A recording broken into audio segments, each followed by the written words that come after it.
요나서 묵상의 마지막 시간입니다. 바다 깊은 곳, 물고기 뱃속, 죽음의 자리까지 추락했던 요나가 하나님께 기도했습니다. 하나님께서 그의 간구를 들으시고 다시 살게 하셨습니다. 다시 한번 요나에게 기회를 주셨죠. 그리고 이제 요나의 이야기가 다시 시작됩니다. 앞서 요나에게 주셨던 대로 하나님께서 다시 명령하십니다. 저 큰 성읍 니느웨로 가서 내가 너에게 명한 바를 그들에게 선포하라. 요나는 이번에는 하나님의 말씀에 순종하여 니느웨로 향하였습니다. 그런데 니느웨에 도착한 요나의 행동이 조금 이상합니다. 아수르의 중심지였던 니느웨는 사흘은 걸어야 제대로 돌아볼 수 있을 만큼 큰 도시였습니다. 하나님께서 니느웨 사람들에게 하나님의 심판을 선포하라 하셨으니 요나 역시 못해도 사나흘, 또 맡겨진 임무를 제대로 마치려면 몇 주 혹은 몇 달이라도 니느웨 곳곳을 다니면서 하나님의 말씀을 외쳐야 했습니다. 그러나 요나는 단 하루 만에 자신의 일을 끝냈습니다. 적당히 큰 길가만 돌아다녔던 것입니다. 어쨌든 나는 말할 테니 니느웨 사람들은 듣든 말든 상관없다는 식이었습니다. 그나마 하나님의 말씀을 제대로 전한 것도 아니었습니다. 그저 딱 하나님께서 말씀하신 대로만 전하였죠.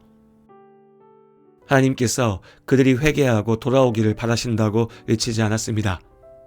그저 40일이 지나면 니느웨는 무너질 것이라 말했죠.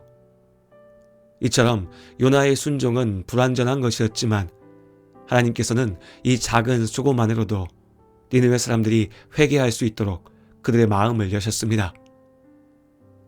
우리 눈에는 도무지 불가능해 보일 때라도 하나님께서는 하나님의 일을 이루십니다. 하나님께서는 니느웨 사람들이 회개하였을 때 그들을 향한 심판의 손을 거두셨습니다. 분명 하나님께서는 죄악을 미워하시고 반드시 심판하십니다. 그러나 하나님께서는 심판을 즐겨하지 않으십니다. 하나님께 돌아오는 모두를 구원하길 원하시죠.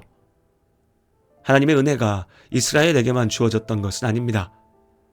니느웨 사람들이라도 하나님의 말씀을 듣고 회개하며 돌아온다면 하나님께서 그들을 용서하십니다. 이렇게 니느웨 사람들의 회개와 하나님의 용서로 은혜가 가득했던 니느웨에서 요나만은 분을 참지 못하고 화를 쏟아냈습니다. 인간적으로는 요나의 마음도 이해가 됩니다. 아수르는 100여 년 전부터 북이스라엘을 침략하고 괴롭혔던 오랜 적이었습니다. 그런데도 하나님께서 니느웨 사람들이 회개하고 회복될 수 있도록 하신다니 하나님의 뜻을 이해하기가 어려웠을 것입니다. 더군다나 자신이 니느웨 사람들을 구하기 위해 헌신해야 한다는 것은 더욱 받아들이기 어려웠겠죠. 살다 보면 누구라도 너무나 싫고 미운 사람이 생기기 마련입니다. 원수 같은 사람들이 있죠. 마음 같아서는 하나님께서 당장이라도 그들을 지옥에 던지시고 영원한 죽음의 심판 가운데 고통받게 하셨으면 좋겠습니다. 그런데 나에게 그를 용서하고 또 그를 구원하기 위해 헌신하라고 하신다면 누가 기꺼이 그 일에 나설 수 있을까요? 우리가 요나를 믿음 없는 사람이라 쉽게 손가락질할 수 없는 이유입니다. 요나의 불순종이 곧 우리의 모습이니까요. 화를 참지 못한 요나는 차라리 나를 죽이라면서 되려 하나님을 협박했습니다. 이 정도면 요나도 제대로 선을 넘었던 것이죠. 그러나 하나님께서도 요나의 마음을 모르지 않으셨습니다. 그렇기에 당장 요나를 벌하겠다 하지 않으시고 다만 말씀하셨습니다. 요나야, 내가 성내는 것이 옳으냐? 하나님께서는 니느웨 사람들을 통해 하나님의 사랑과 은혜를 보이셨습니다. 누구라도 죄악에서 돌이켜 회개하는 자를 용서하십니다. 그러나 요나는 하나님의 그 사랑이 싫었습니다. 아니, 하나님께서 나만, 이스라엘만 사랑해 주시기를 바랐죠. 다시스로 가는 배 위에서 그는 스스로 하나님 여호와를 경외하는 자라고 말했지만 사실 그는 내가 하나님을 이해할 수 있을 때에만 내 바람을 이뤄줄 때에만 하나님 앞에 순종할 수 있었습니다. 요나 자신이 죽음의 자리에서 하나님의 은혜로 살아날 수 있었지만 그럼에도 하나님의 뜻을 온전히 인정할 수가 없었습니다. 내가 사랑받는 것은 좋지만 그 사랑이 다른 사람에게 전해지는 것은 두고 볼 수가 없었죠. 그럼에도 하나님께서는 다시 요나를 사랑하셨습니다.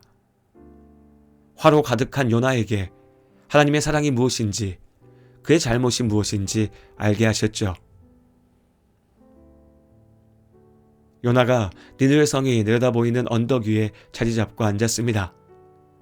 하나님께서 회개하는 니느웨 사람들에게 어떤 은혜를 주실지 직접 보기 위해서였습니다. 삐뚤어진 마음으로 니느웨를 쏘아보고 있었죠. 마침 뜨거운 햇살이 내리쬐던 날이었습니다. 화로 가득한 요나가 어쨌든 버티고 앉아 있었으나 견디기 어려운 더위였습니다. 그때 하나님께서 박넝쿨이 자라 햇빛을 가리게 하셨습니다. 그 그늘 아래에서 요나는 편히 쉴 수 있었죠. 그리고 그렇게 그 자리에서 잠자던 요나가 다음날 뜨거운 햇살에 잠에서 깨었습니다. 하룻밤새 벌레가 박넝쿨을 갉아먹어 시들어버렸기 때문에 뜨거운 햇살이 요나에게 그대로 쏟아졌던 것입니다. 또 하필이면 뜨거운 바람까지 불어와서 견딜 수가 없었죠. 그러니 요나가 다시 한번 하나님 앞에 불평했습니다. 하나님, 이럴 바에는 죽는 것이 낫겠습니다. 하나님께서 말씀하셨습니다. 너에게는 박넝쿨이 그렇게 중요하냐? 나에게 화를 낼 만큼 그렇게 중요한 것이냐? 요나가 화에 가득 차서 답했습니다. 그럼요, 중요합니다. 죽을 만큼 중요합니다. 요나가 박넝쿨 그늘 아래에서 시원하게 앉아있을 수 있었던 것은 하나님의 은혜였습니다. 그런데도 요나는 은혜로 주신 것이 잠시 사라졌다고 하나님께 화를 쏟아냈습니다. 그리고 우리도 요나의 잘못을 반복합니다. 나를 향한 하나님의 사랑, 크신 은혜는 어느새 당연한 것이 되어버립니다. 내 뜻대로 되지 않는 일들이 생기면 이럴 바에는 죽는 것이 낫겠다며 불평하고 하나님을 원망합니다.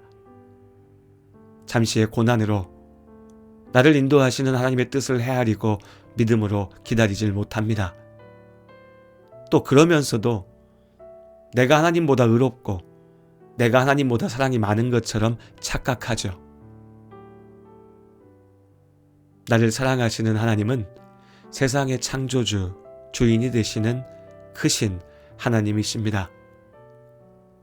나를 구원하신 하나님께서 또한 이 땅의 죄인들을 사랑하시고 그들이 하나님께로 돌아오기를 원하십니다.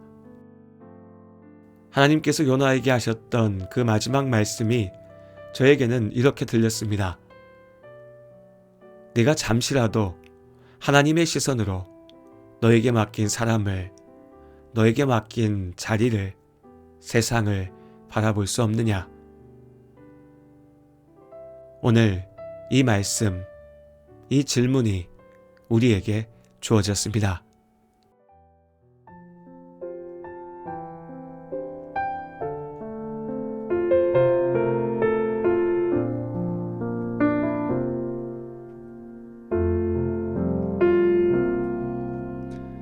왜 슬퍼하느냐?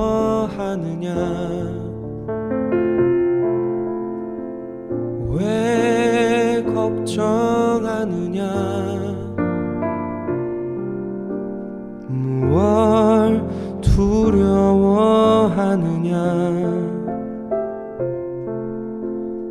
아무 염려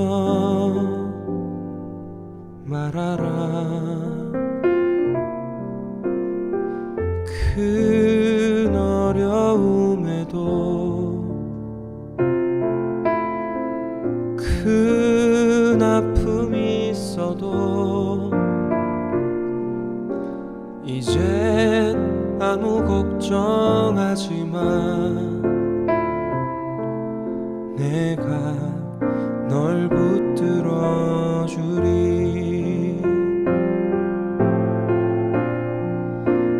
내가 너와 항상 함께 하리라. 내가 너를 지키리라. 실망치 말고 나를 보아라. 나는 너의 하나님이라.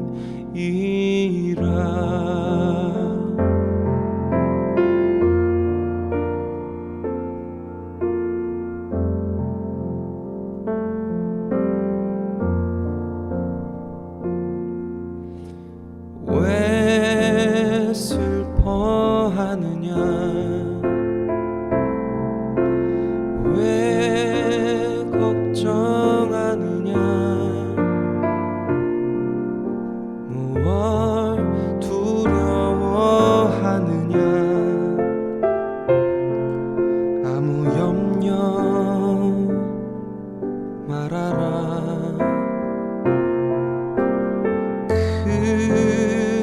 어려움에도 큰 아픔이 있어도 이젠 아무 걱정하지 마. 내가 너를 붙들어 주리. 내가 너와 항상 함께 하리라. 내가 너를 지키리라.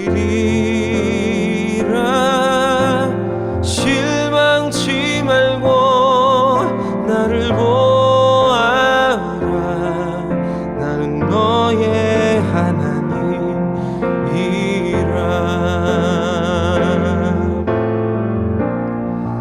내가 너와 항상 함께 하리라. 내가 너를 지키리라. 실망치 말고 나를 보아라.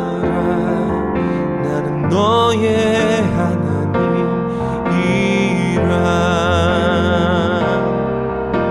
실망치 말고 나를 보아라. 나는 너의 하나님이라.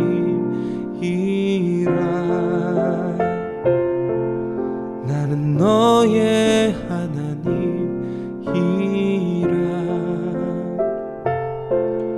나는 너의 하나님.